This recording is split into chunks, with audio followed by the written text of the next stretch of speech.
મોટાભાગના લોકોને આ ખબર જ નથી વિવાદ શું છે. એટલે પેલું કહેવાય છે ને કે આર્ટ શુડ ડિસ્કમ્ફર્ટ યુ. પોતાનો ઉદ્દેશ સરે એટલા માટે સમાજની આંખે ધર્માંધતાના, કટ્ટરતાના, અંધશ્રદ્ધાના, પાખંડના ડાબલા પહેરાવતા હોય. આ વાત ડાબલા ઉતારવાની જ વાત છે. અરે આ તો પતી ગયું હતું ને, તમે બનાવો ને બીજું કંઈક. તમારે આવી વાતો કેમ કરવી છે?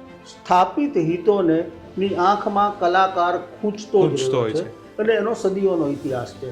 જે નવું લાવે છે એ નવી દિશાઓ ખોલે છે ઓર જે સવાલ કરે છે એ સમજવું છે મારે કે આ લોકો કન્વિન્સ કઈ રીતે થયા હશે, આ નરેટિવ ઓન ગ્રાઉન્ડ બને છે કઈ રીતે.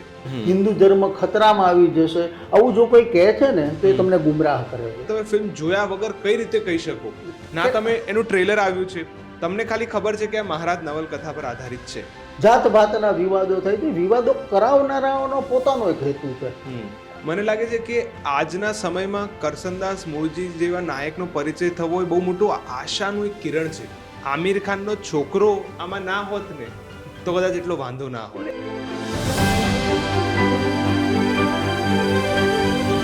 ચર્ચા છે મહારાજ લાયબલ કેસની, અને ચર્ચા કરવા માટે આપણી સાથે આજે છે જાણીતા નવલકથાકાર, તંત્રી, સંપાદક, પત્રકાર અને વિશેષ કરીને ખૂબ અભ્યાસી એવા શ્રી દૈવતભાઈ ત્રિવેદી.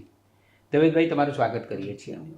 દૈવતભાઈ, મહારાજ શબ્દ બોલીએ ત્યારે રવિશંકર મહારાજ જ પહેલાં યાદ આવે. બિલકુલ. એ એકમાત્ર મહારાજ. પણ અહીંયા જે આપણે મહારાજની વાત કરવાના છીએ એ જુદા મહારાજ છે.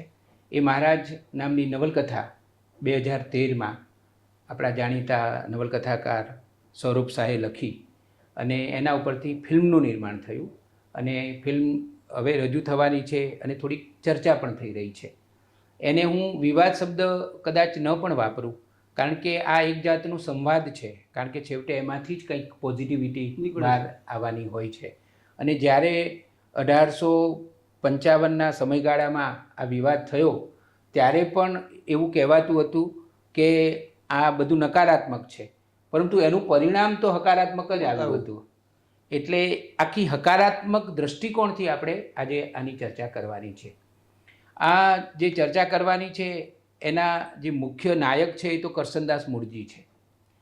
કરસનદાસ મૂળજી એટલે બહુ જ મોટા ગજાના પત્રકાર, તંત્રી અને સમાજ સુધારક.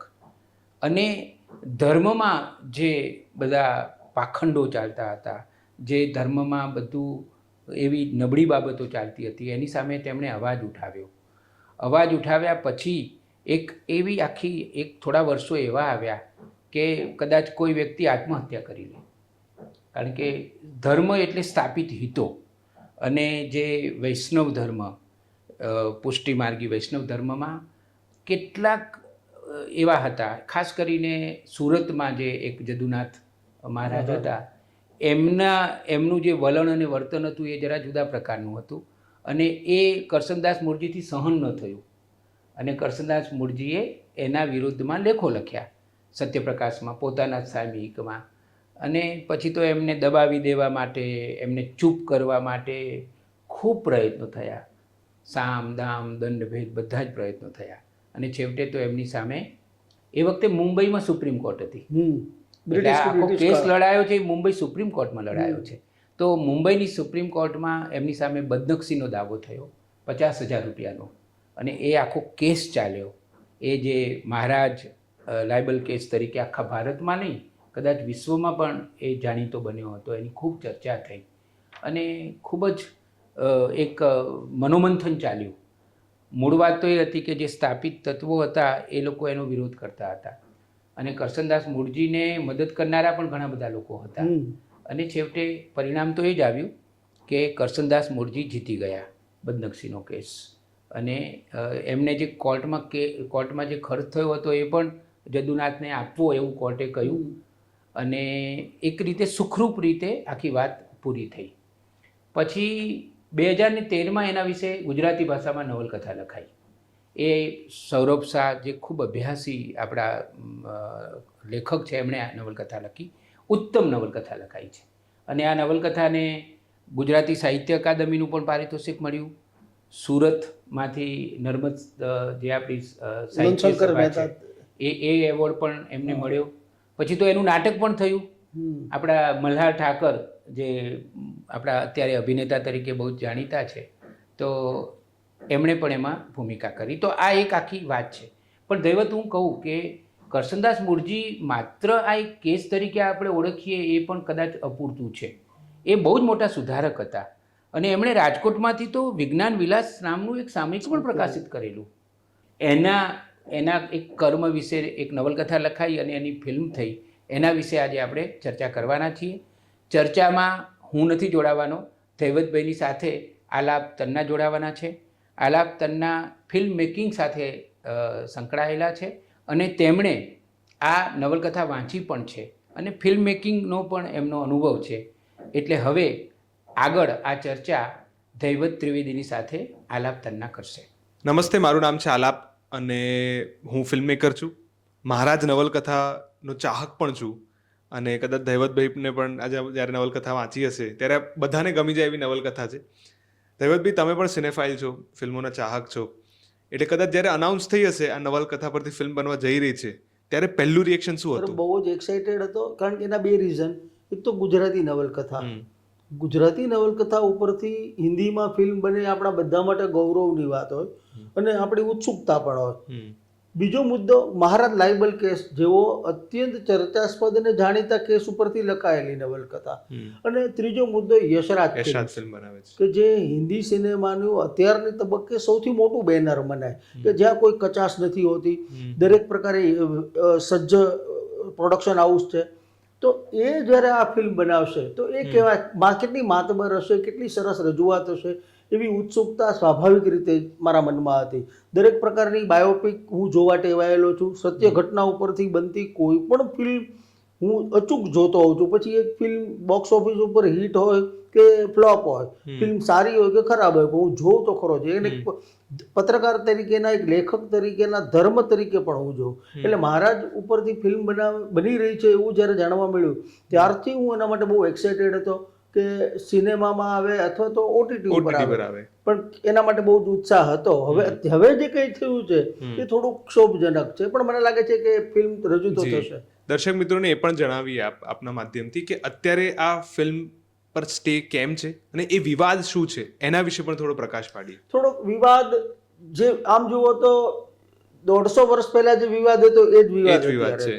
ત્યારે આ કેમ લખ્યું, કે મહારાજ એક ધર્મગુરુ સામે કોઈ વ્યક્તિ અદાલતમાં ધર્મગુરુના પાખંડ સામે મેદાને પડે, એ ત્યારનો સમાજ પણ સાંખી નહોતો શકતો.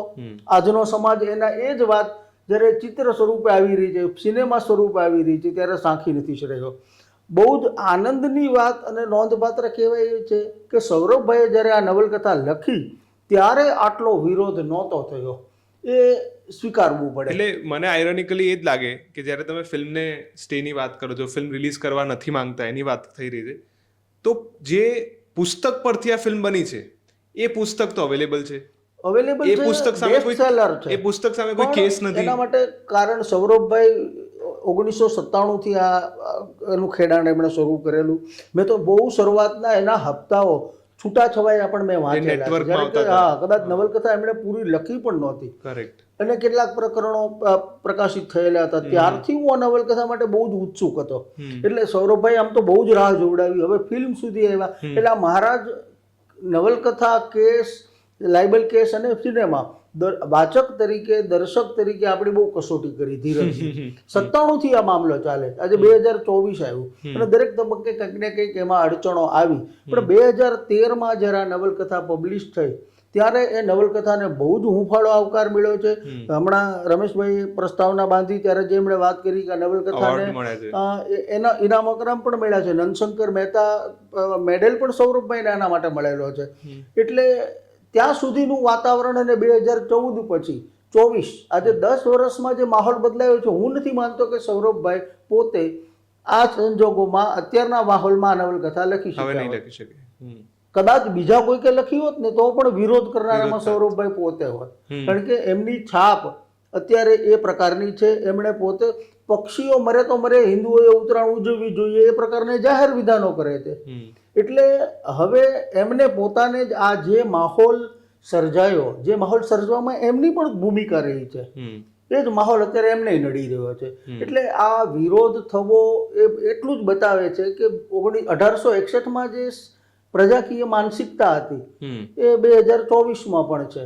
પણ એક જ આશાવાદ કે 1861માં આ કેસનો ચુકાદો સત્યની તરફેણમાં આવ્યો હતો અને એટલે જ આશાવાદ છે કે 2024માં પણ એમ જ થશે. એટલે કાલે જ્યારે હું આના રિપોર્ટ્સ વાંચતો હતો છાપામાં, તો એમનું એવું કહેવું છે કે આ ફિલ્મથી ડિફેમેશન થાય છે, બદનક્ષી થાય છે.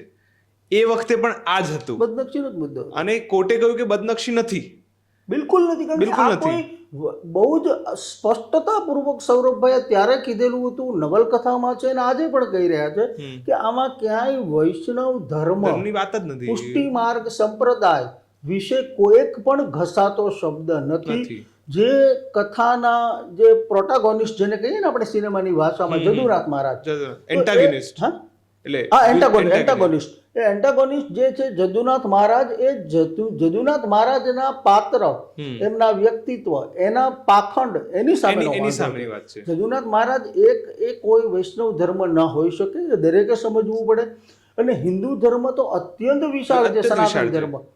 કોઈ એક વ્યક્તિ પાખંડ કરે છે તો એનાથી સમગ્ર ધર્મને અસર થાય છે. તો એ વ્યક્તિને ઉઘાડો પાડવો જોઈએ. આ આખા કિસ્સામાં કરશનદાસ મૂળજીએ પણ એ કર્યું છે અને એ આખી એક ઐતિહાસિક કહેવાય એવી વાત સૌરભભાઈએ નવલકથા તરીકે બહાર કરી છે. કરશનદાસ મૂળજી વિશે રમેશભાઈ વાત કરી, અહીંયા મારે કહેવું જોઈએ કે એમણે કીધું મને અભ્યાસ જ્યારે પત્રકારત્વના વિદ્યાર્થીઓનો કરાતો ત્યારે મને એનું ગૌરવ અનુભવાતું. એનું ગૌરવ મને પણ અનુભવાય છે એટલા માટે કે કરશનદાસ મૂળજીના બીજી વારના જે પત્ની હતા કાશીબેન, એ કાશીબેન મારા ગામના રાજુલાના વતની. કરશનદાસ મૂળજી કપોળ વણિક, એમના પત્ની કાશીબેનના પિતા મથુરાદાસ ગોકુળદાસ મહેતા, એમના પરિવારજનો હજુ પણ રાજુલામાં છે, કેટલાક મોટા ભાગના મુંબઈ વસે છે. અને કરશનદાસ મૂળજી રાજુલામાં પણ 1.5 મહિના જેટલો નિવાસ આ કેસના સંદર્ભે જ્યારે એમણે અંડરગ્રાઉન્ડ થઈ જવું પડ્યું ત્યારે 1.5 મહિના જેટલો સમય રાજુલામાં છુપાઈને રહેલા છે. એટલે એ રીતે પણ એમની સાથેનો એક નાતો હું મારી જાતનો જોડી શકું છું. આમાં એમણે ક્યાંય બહુ જ મોટું એ જમાનામાં અવડું મોટું સાહસ કર્યું. સોરી કટ યુ ઓફ, પણ બધા કહે છે કે જો કદાચ આમિર ખાનનો છોકરો આમાં ના હોત ને તો કદાચ એટલો વાંધો ના હોત. આ બધા તર્ક વિતર્ક કરવા પડે આપણે, એ પણ એ બહુ દુઃખદ છે. બહુ કરુણ. કોઈ પણ ભારત જેવા લોકતાંત્રિક દેશમાં કયા અભિનેતાને ધર્મના આધારે જોવામાં આવે, લેખક માટે એવી દલીલ થાય કે અરે આ તો હિન્દુવાદી છે, કટ્ટરવાદી છે, એના માટે એવી ચર્ચા શા માટે નહીં? એટલે સોશિયલ મીડિયા પર જ્યારે ટ્વિટરમાં જે પહેલા દિવસે આનો ચુકાદો શરૂ થયો ત્યારે અલગ અલગ પેજીસે આમિર ખાનનું આખું ટ્રેક રેકોર્ડ મૂક્યો કે અચ્છા આ ફિલ્મમાં આવું કર્યું, આ ફિલ્મમાં આવું કર્યું. એ લોકો હાથે કરીને હિન્દુ વિરોધી ફિલ્મો બનાવે છે, હવે એના દીકરાને પણ આમાં લઈ આવ્યો. એટલે એક આખું જે નરેટિવ ઊભું કરવાનો પ્રયત્ન કરવામાં આવી રહ્યો છે. એટલે મને એવું નથી લાગતું કે આમિર ખાને ભેગા થઈ અને યશરાજને કહ્યું હશે. હું તમને સવાલ પૂછું, તમે તો ફિલ્મ મેકર છો, આનો જવાબ તમે જ આપી. ના, મને આવી રીતે ફિલ્મો બનતી હોય, આવી રીતે જરા પણ આ રીતે ફિલ્મો ના જ બનતી હોય.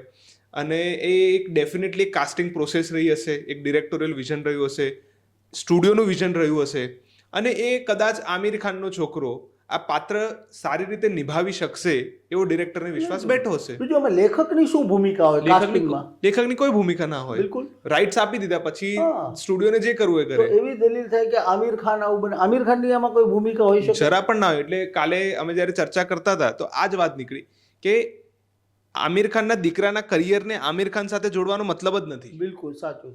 આમિર ખાનને પર્સનલ લાઈફમાં જે કરવું એ કરે.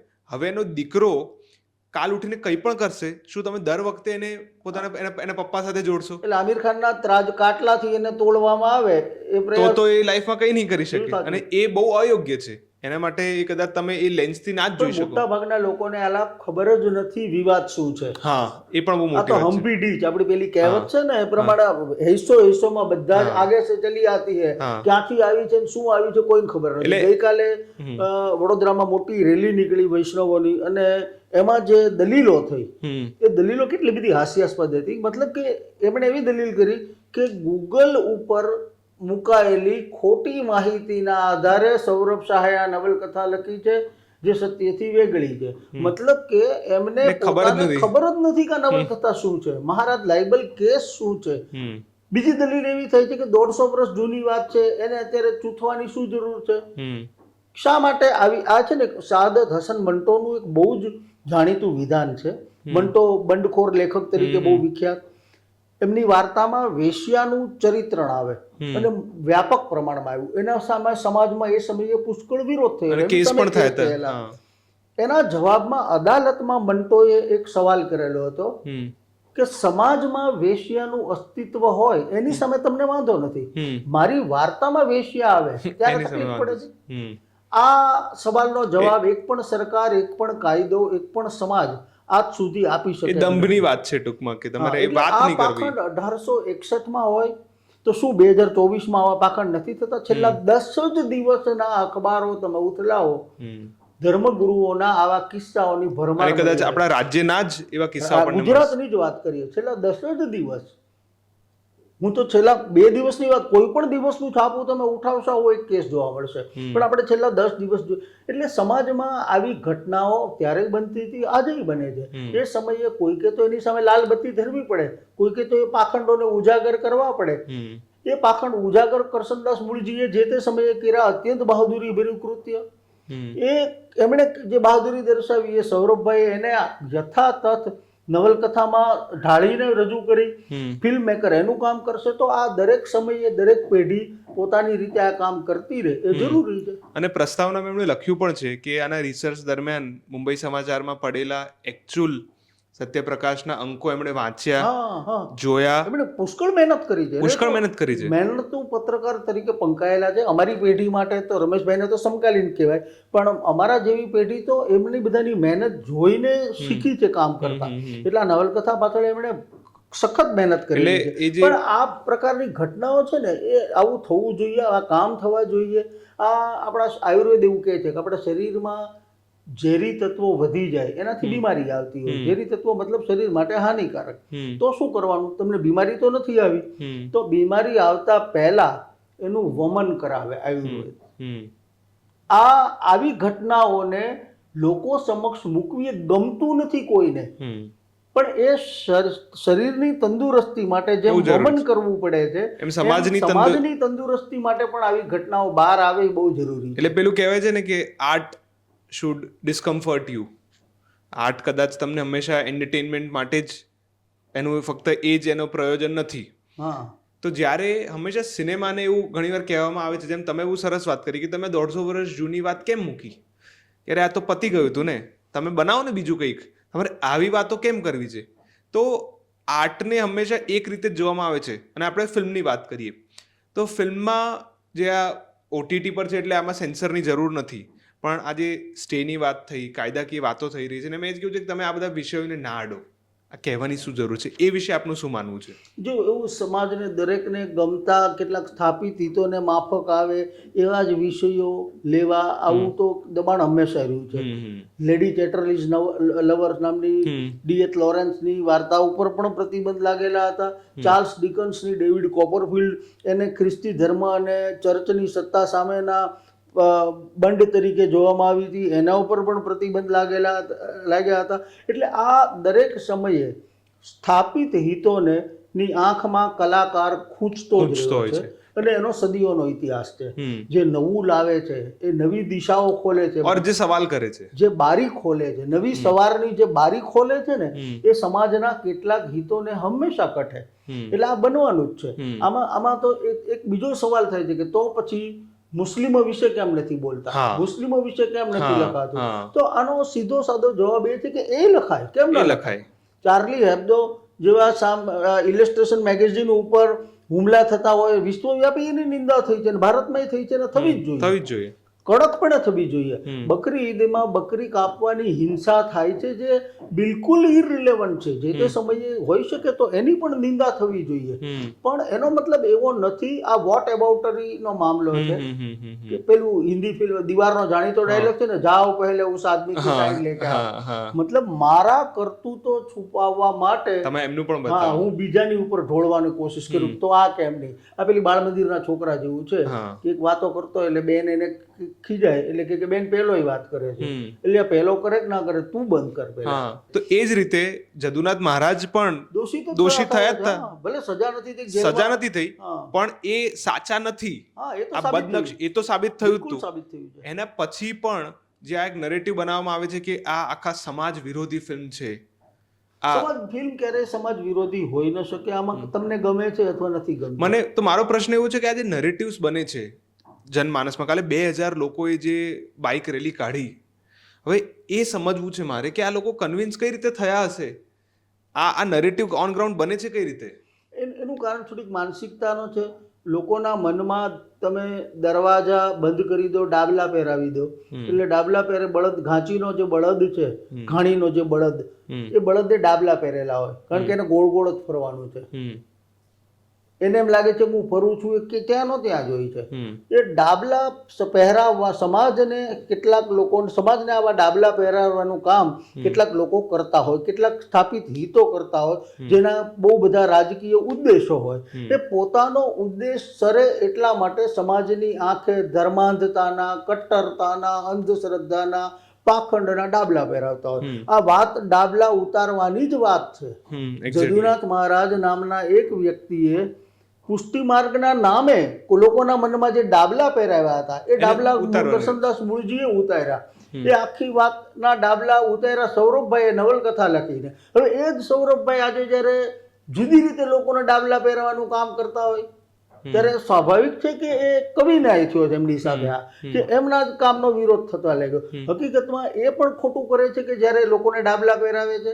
અને આ ફિલ્મનો જે કે નવલકથાનો કે આવી કોઈ પણ પાખંડને ઉઘાડા પાડવાની પ્રવૃત્તિનો કોઈ જો વિરોધ કરે છે, તો એ લોકોની દયા ખાવી જોઈએ. એ લોકો સમજતા નથી, સ્વીકારતા નથી. પણ આના કારણે જે ફિલ્મ મેકર્સ છે, જે સ્ટુડિયોઝ છે, કે જેને કદાચ એવા વિષયો પર વાર્તા બનાવી છે, એની પર શું અસર થશે? અને શું આપણને આવી વાર્તાઓ મળતી ઓછી થઈ જશે? બહુ જ સાચી વાત છે, અને થશે જ, થઈ જ રહી છે, થશે નહીં. હિન્દુ ધર્મ એટલો બધો મહાન છે, એને કોઈનાથી ક્યારેય કોઈ ખતરો નથી. આ સનાતન ધર્મ છે, પુરાતન છે, સમયની જેટલો જૂનો છે, હજારો વર્ષ શબ્દ પણ ટૂંકો પડે. આટલા આક્રમણો આવ્યા, આ ધર્મ ટકી રહ્યો છે, એનું એકમાત્ર કારણ છે એની લવચિકતા, યાને ફ્લેક્સિબિલિટી. ઋગ્વેદમાં કહેવાયું છે કે આનો ભદ્રાહા ક્રત્વો યંતુ વિશ્વતઃ, દરેક દિશાએથી મને સુંદર વિચાર પ્રાપ્ત થાય. આ હિન્દુ ધર્મની પ્રાથમિક ચિંતન છે. દરેક દિશાઓ. હવે એ દરેક દિશા જ્યાંથી પણ શ્રેષ્ઠ છે એ મારામાં આવે, અને એનું નામ ફ્લેક્સિબિલિટી. હું કંઈ પણ સ્વીકારવા તૈયાર છું જે શ્રેષ્ઠ છે.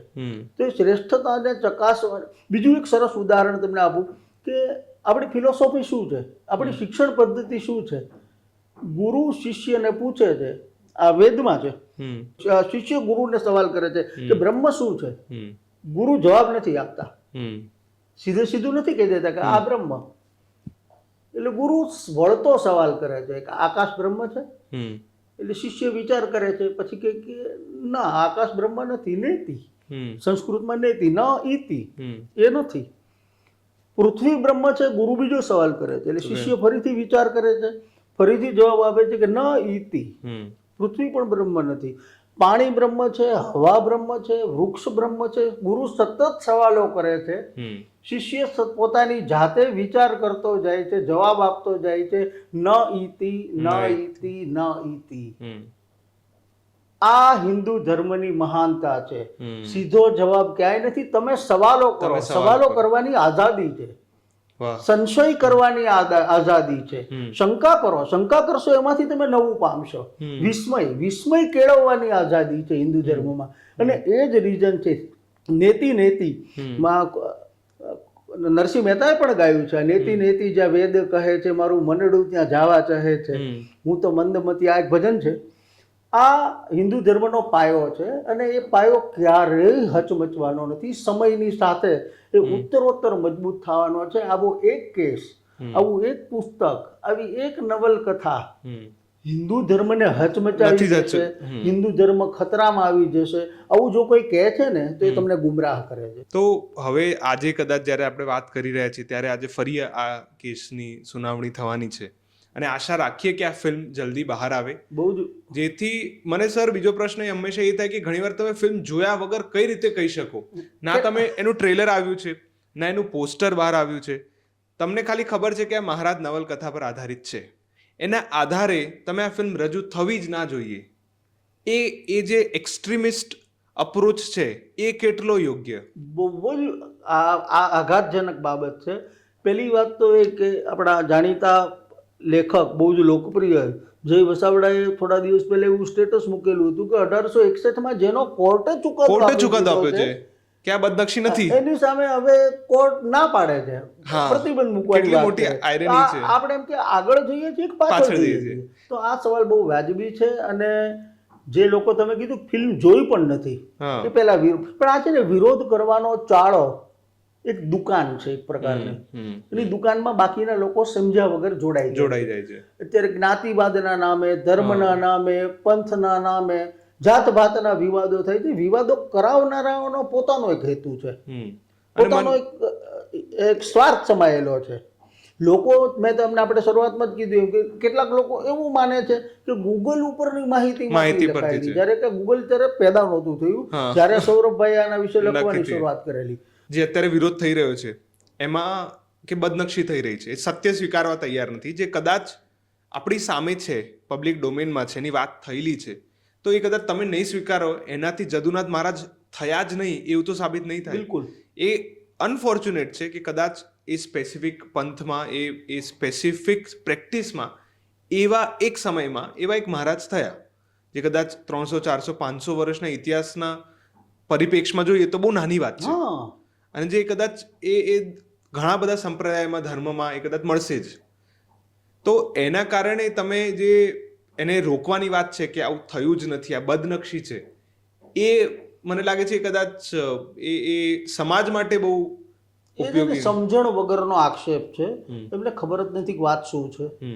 બીજું, એને જદુનાથ મહારાજ ઇઝ ઇક્વલ ટુ વૈષ્ણવ સંપ્રદાય એવું એક મને લાગે છે બનાવીને ઠસાવવામાં આવ્યું છે. એવું છે જ નહીં. વૈષ્ણવ સંપ્રદાય અત્યંત મહાન છે. પુષ્ટિ માર્ગ, શ્રીમદ વલ્લભાચાર્યના સ્થાપક, એ તો એટલા બધા વિદ્વાન અને એમનું ચિંતન જે અણુભાષ્ય સ્વરૂપે એમણે રજૂ કર્યું છે, અદ્ભુત વ્યક્તિત્વ. આ બધા ભારતીય ભૂમિના આ બધા રત્નો છે. એટલે વૈષ્ણવ સંપ્રદાય કે વલ્લભાચાર્ય કે પુષ્ટિ માર્ગ વિશે આમાં ઘસાતો એક અક્ષર નથી. હું સૌરભભાઈ ગાય વગાડીને કહી ચૂક્યા છે ને હવે તો એ અને સૌરભભાઈ પ્રસ્તાવનામાં પણ સરસ લખ્યું છે કે હું પોતે વૈષ્ણવ છું. ખાલી એટલું પણ વાંચો, લોકો એટલું પણ વાંચે ને ખાલી પ્રસ્તાવના આની વાંચે તો પણ સમજ પડે કે ફિલ્મમાં વિરોધ કરવાનો વધાવવાનો વાત છે. મને લાગે છે કે આજના સમયમાં કરસનદાસ મૂળજી જેવા નાયકનો પરિચય થવો એ બહુ મોટું આશાનું એક કિરણ છે. જ્યારે બધી બાજુથી, જ્યારે જે એક બહુ સામાન્ય વાત છે આમાં, એક એ સિસ્ટમ સામે જ લડ્યા છે, તો કઈ રીતે વિરોધ કરવો, કઈ રીતે સાચું લાગે ત્યાં ઉભા રહેવું મક્કમતા, જેમ ગાંધી પણ ઉભા રહ્યા મક્કમતાથી, અને કઈ રીતે શબ્દનો ઉપયોગ લીધો, એ મને લાગે છે કે યુવાનો માટે અને આજની પેઢી માટે એ તો વધારે એક સરસ નાયક મળશે કે કઈ રીતે અસત્યની સામે એક આવો યુવાન પોતાની પેન લઈને ઊભો રહ્યો.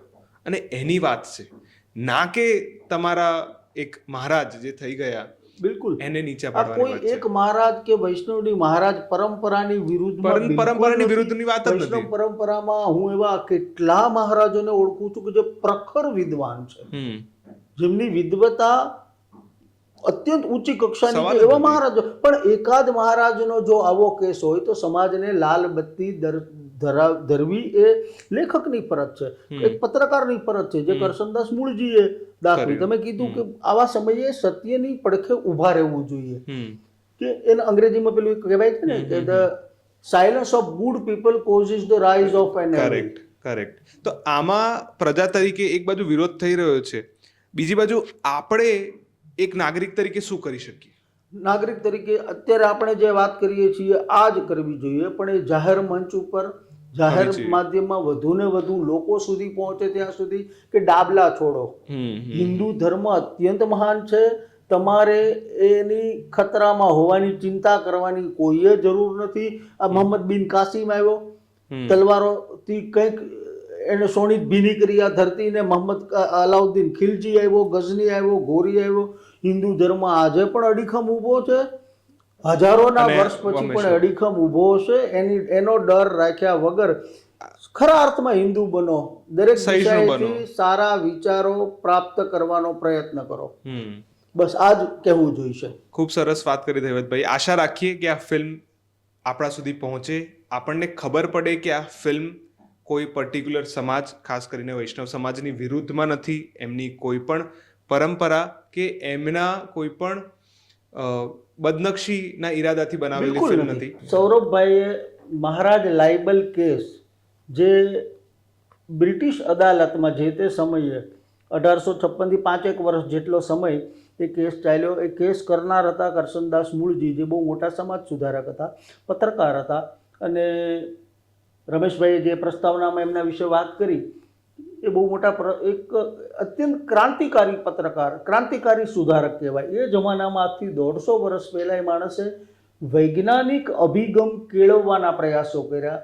સ્ત્રીઓનો અવાજ જે બિલકુલ સેકન્ડ કેટેગરીથી પણ નીચે હતી મહિલાઓની સ્થિતિ, ત્યારે એમણે સ્ત્રીઓ વાંચતી થાય, સ્ત્રીઓમાં શિક્ષણનો ફેલાવો થાય એ માટેના પ્રયત્નો કર્યા હતા. ત્યાં સુધી કે આપણા અન્ય એક સાક્ષર મણિલાલ નભુભાઈ દ્વિવેદી, એમણે પણ કરશનદાસ મૂળજીના પ્રયાસોની સરાહના કરી અને પોતે જ્યારે પ્રિયમવદા નામે એક સામયિક શરૂ કર્યું ત્યારે પહેલા અંકમાં કરશનદાસ મૂળજીનો ઋણ સ્વીકાર કર્યો કે મારા પૂર્વજ આ ક્ષેત્રના મહિલાઓ માટે એક સામયિક શરૂ કરવું, એ વિચાર સૌથી પહેલો કરશનદાસ મૂળજીને આવેલો હતો. એટલે એમણે સમાજની એક બદીને, સમાજના પાખંડને શોધવાનો પ્રયત્ન કર્યો અને એને લોકોની સામે ઉજાગર કરવાનો પ્રયત્ન કર્યો. આ આખી વાત એક માણસના સત્ય માટેના આગ્રહને લગતી છે. સત્ય શું હોય એ લોકોને જો કહેવું હોય તો એના માટે ખુવાર થઈ જવાની તૈયારી રાખવી પડે. એક બહુ સરસ વાત આલાપ હું કહું, થોડુંક લંબાણ થતું હોય એવો મને ભય છે, પણ ના જણાવો. પેલા ખાણમાં જે કામ કરતા હોય ને ખાણિયાઓ, ઊંડે ઊંડે જેમ જેમ જાય એમ ઝેરી ગેસનો જોખમ વધે. કેટલાક ઝેરી ગેસ એવા હોય કે આપણા શ્વાસમાં જાય છે, આપણે પારખી નથી શકતા કે મારા કશું એની ગંધ નથી હોતી એવી. એટલે અને જ્યારે આપણને ખબર પડે ત્યાં સુધીમાં બહુ મોડું થઈ જાય, એટલે શ્વાસ રૂંધાઈ જાય, માણસ મરી જાય. ખાણિયાઓ સાથે આવું ન થાય એટલા માટે પહેલાંના જમાનામાં, હવે તો બહુ બધા આધુનિક સાધનો આવી ગયા છે એના, પણ પહેલાંના જમાનામાં ખાણિયાઓ કેનેરી નામનું એક પક્ષી, જે કબૂતરથી થોડીક મોટા કદનું છે, એ કેનેરી નામનું પક્ષી પોતાના સાથે લઈ જતા. એ કેનેરી પક્ષીની વિશેષતા શું હતી કે ખાણમાં જેમ જેમ ઊંડે જાઓ એમ ઝેરી ગેસ છે એની હાજરી સૌથી પહેલું કેનેરી પક્ષીને ખબર પડે. માણસને અસર થાય પહેલા કેનેરી પક્ષીને થાય, કારણ કે એના માટે સંવેદનશીલ વધારે હોય. કેનેરી પક્ષી લથડિયા ખાઈને મરી જાય એટલે ખાણિયાઓ સમજી જાય કે હવે અહીંયા જવા જેવું નથી, ભાગો. પત્રકાર, લેખક, કલાકારનું કામ આ કેનેરી પક્ષી જેવું છે. આ કરશનદાસ મૂળજીએ જે ખુવારી વેઠી છે ને, આંખમાં જળજળિયા ના આવી જાય ને તો નવાઈ કહેવાય આ વાંચવાથી. કારણ શું? એમનો શું હેતુ હતો? એમને જદુનાથ મહારાજ સાથે પર્સનલ વેર હતું ના. એમને વૈષ્ણવ સંપ્રદાય સામે વાંધો હતો. પોતે વૈષ્ણવ હતા. પોતે વૈષ્ણવ હતા. આ લખનાર સૌરભભાઈ પોતે વૈષ્ણવ છે. શું વાંધો છે? પબ્લિશર પોતે વૈષ્ણવ છે. હા, પબ્લિશર પોતે વૈષ્ણવ છે. જે આના RR શેઠ પબ્લિશર છે એ મહુવાના કપોળ વાણિક છે. કોઈને કશો ક્યાંય વાંધો નથી, ક્યાંય હિન્દુ ધર્મ સામે કોઈ દુશ્મનાવટ નથી. બધા જ ધર્મ પ્રેમી છે, માટે જ ધર્મની બદીઓની વાત કરે છે અને ખુવારીના ભોગે કરે છે.